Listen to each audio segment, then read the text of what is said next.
أكم جرتو فيانا جا maybe يرود قوتا كاف نين ترى ونين تروفيس هالو ماما دي مخاني جودا ilmi ما توكو odoo hin dubbanne duratti maaliin dubbadhaa jechuu qaba. Maaliifin kana jaa oltee bultee isin hin daganne kam jirtu fayyaa nagayni rabbii nagayni oromummaa isin faanaa jiraatu. Namni tokko hoggaa biyya dhiisaatii yookaan isteetii tokko dhiisaa hoggaa hawaasa tokko keessa dalagu community tokko keessa hoo akka itti haasa'u laallata waan je'u laallata kaaraazmaa isaa tolfata body language isaa sochii qaama isaa tolfata waan afaan isaatii bahu tolfata jechuudha. Hogganni tokko gaafa hoggana je'ee muudamee gabbahee hoggana bafefedhe haa ta'u kritizaayiza godhuuf qopheessuudha qaba. Maaliif waanaan je'anii jechuun qabu maaliin balleesse hin waa ja'amaa jiraa je'eef keessa deebi'eef ilaaluu qaba jechuudha. Amma nama tokko kalee interview tokko warra naggaadee lafa gurgurattu tana Habimbe namaan jiru tokkotu jira. Bimbe yoo nama ciniintees maali miti. Ammoo ana isaan bimbe ta'uu isaa harkaa jechuudha. Maaliif namni nama ciniine dhiiga namaa xuuxu bimbe nama ciniintee dhiiga namaa xuuxi inninis dhiiga namaa ganne jira bimbeedha jechuudha. Isaa fi bimbeetu relationii qaba firummaa qaba jechuudha. Waan dirreedhaa irra deddeebine akkuma waan Oromoo waliigalaatti ni haasofna jechuudha. Dhimma keenya waan ta'eef.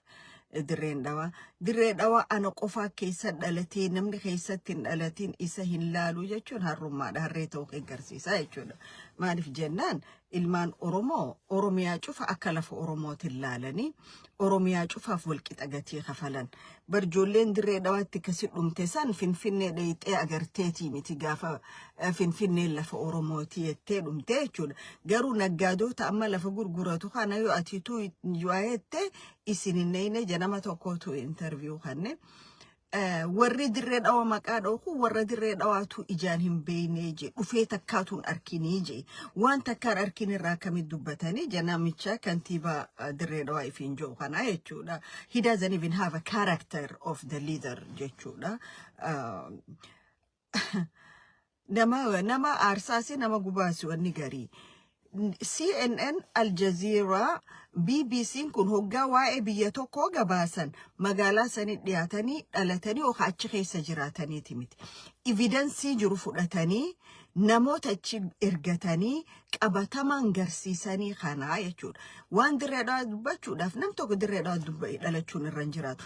Garuu yakka dirreedhaa irratti isin gaggeessuu jirtan Oromoon cufti dubbachuuf isin hayyaman gaafatu jechuudha.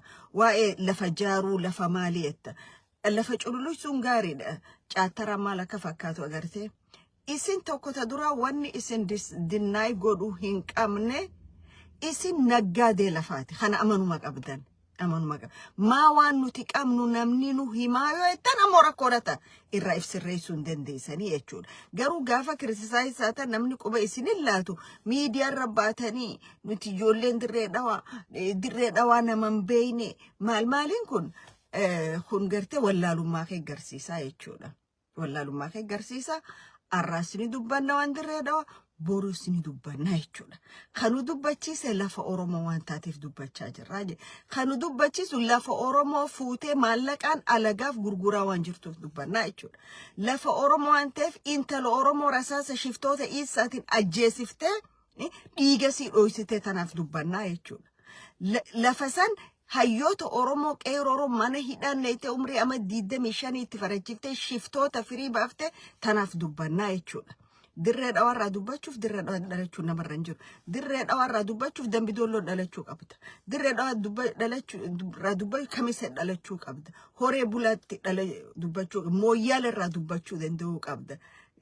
jimmarraa dubbachuu danda'uu qabda. Eenyuutu ati xabaqaa dirree dhawaa ana malee hin jiru yoo ati xabaqaa dirree dhawaa qofa taate maaliif lafa uummata Oromoo dabarsitee gurgurtee arra dirree dhawaa keessatti ilmi Oromoo dirreen dhawaa ta Oromoo ta'e waan godhaa jirtan hin beeynu. Hin beeynu. Tanaaf uummatatti hin kijibina. Uummatatti waan hin je'ina. Hoggaa interviif dhiyaatanis saansaankaa interviutiin dhiyaadha. Okay, numau maqaan belleessina. Okay, have a quality of leadership. Haasawni keessanilleen akka hogganaa tokkotti isinirraa bahuu qabaa jechuudha. Akka ijoollee karaarra deemtuutti miti. Warri nu qeequ warra mindaan kannamuu fi warra gartee assaayilama afaan harkanneetti. An akka keetii kana shaniin dalaydu godhee hojjechiisaa jira. Akka keetitti kana nama shaniin haayir godhee cheeka barreessee fi dalaysiisaa jira jechuudha. Namni gubboonu kan nun jiru dubbachuudhaaf. Okay. Namni waraqaa irraa eeggannu siin jiru. Biyya jirrutti heeraa fi seera biyya jirru guunnee gibira nu gaafatan guunnee mirga biyya tanaatis dubbacha mirga ummata keenyaatis dubbachinaa jechuudha. Okay. Ati nama dubbatu cufa warruma akka ati yuutuubaroota maallaqa kannitee fi saree duututan namarra bobbaaftu seetaa jechuudha. No. Nuti kanu keessaa dubbatu dhugaa Oromooti, haqa Oromooti. Hayni Oromoo hanga feete yoo ukkaamsan hin dhokatu. Yeroo hedduudha dhugaan Oromoo dhiiga gannaqee lafee cabsee bihee jechuudha. Abbaan fedhe dhugaa Oromoo dhoysuu dadhabe. Okay. Kanaaf gabbaatee afaan kee kiiloomeetirii meeqa namarratti hin banini yoo dandeesse lafa Oromoo ta miliyoonaan gurgurachaa jirtu. Okay. Ta gurgurattee horii ala baafachaa jirtan yakki uummata Oromoo kun gaaf tokko yakki isin Oromoo irra dalaydan funyaan isin qabe dhiiga isin boochisuu ta'a jechuudha. Karaa kaaniitiin uummanummaan Oromootu akka sabaatti eessa jirra? Akka sabaatti jaarraa 21ffaa keessatti ilmi namaa kan lafa hojii gurguramu jiru arra Oromoodha jechuudha. In 21st century. Jaarrotan dabre ka gurraacha gurgurachaa turanu gurraacha fuudhanii markabaan baasanii ala gurguratanii lafa gurraachaa amata hangateef kontiraata fudhatanii jechuudha qabeenya san saamuudhaaf warroonni dhihaa. Arra garuu Oromoo ummata siitii fi lafa sii waliin fudhataniiti Oromoo yoo fedhan ajjeesanii yoo fedhan biyyaa baasanii lafa san cufa if jalattu hachaa jiranii jechuudha. Warroottan biyya san bulchina joofi warroottan biyya ollaa waliin qabnuun kun biyya bulchan jaa biyya Oromoo saamaa gurguraa jiran ka olla qabna jan ollaan daangaa cabsee seenu kun ummanni ollaa ummata saatiif lafa babal'isuu barbaadu jira jechuudha. Heegaree dhaloota saatiif. Oromoon ammoo ilmaansaa irraa ari'amee irraa ajjeefamee alagaan lafti isaa dhaalamaa jirti jechuudha. Kasaaraan kun akka sabaan nu dhufu jira akka Oromoon nu dhufu jira. Warri arra lafa tana gurguraa jiran hedduun isaanii biyya alaa kana mana jaarratanii jiran. Hedduun isaanii ilmaan isaanii biyya alaa kana jiran.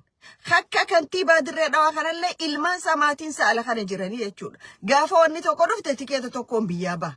Ummanni Oromoo garuu gaafa rakkoon takka dhufte achi keessatti akka makka ta'u asiif achi tilmaammachuu qabaa jechuudha. Kun heegareef ummata Oromoo gatii kafalchiisa.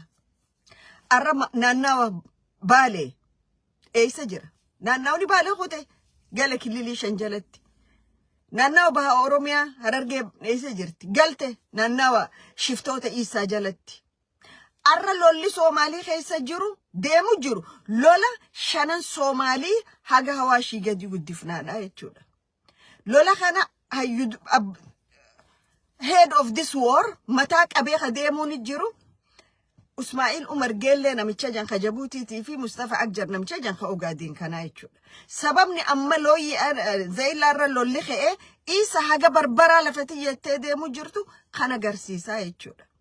Garuu mootiin torbaffaa biyya teenya Oromoo fixaa lafa Oromoo saamaa jee green light kannuu malee waan dhufaa jiru arkutti hin jiru jechuudha.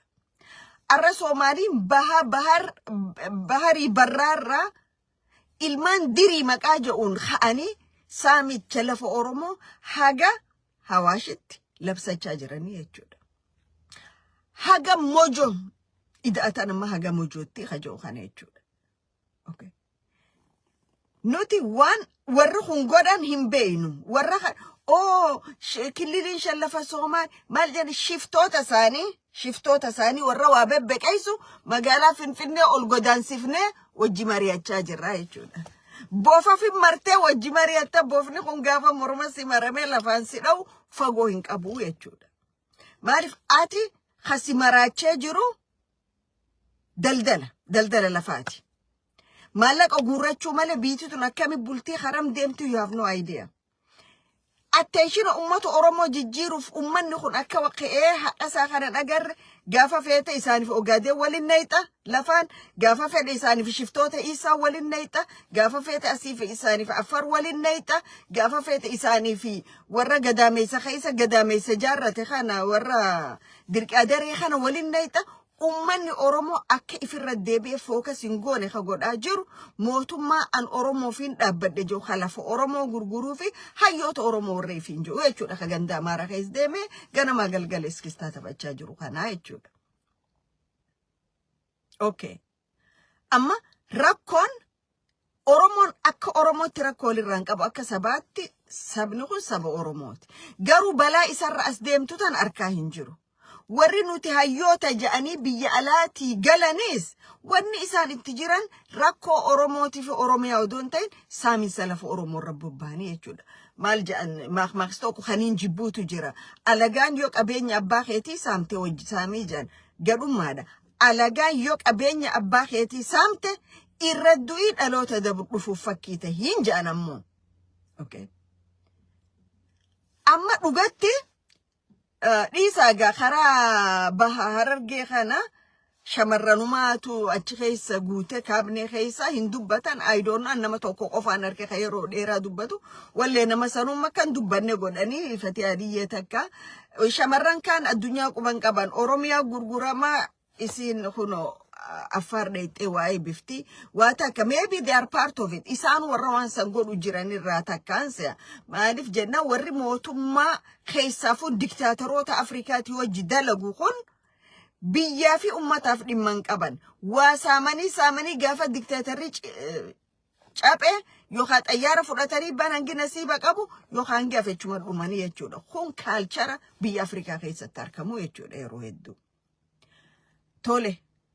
Amma angawoonni karaa Baalee kun lafa seena qabeetti aana 6-7 ol kafuudhee warra kanaa kanname of course yama Abiyyi Ahmediin garuu warri achi keessa nuti wahii bulchina jedhu maal bulchaa jiran biiti bulchaa jiran harkaa deemaa jirti miti maal bulchaa jiran dhiini qeeroo Oromoodha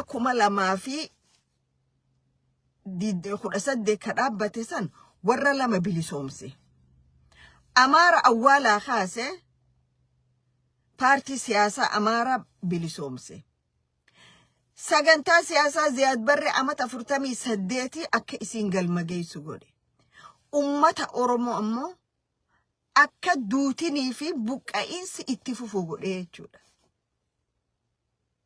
Garuu ka'umsi isaanii san hin turre.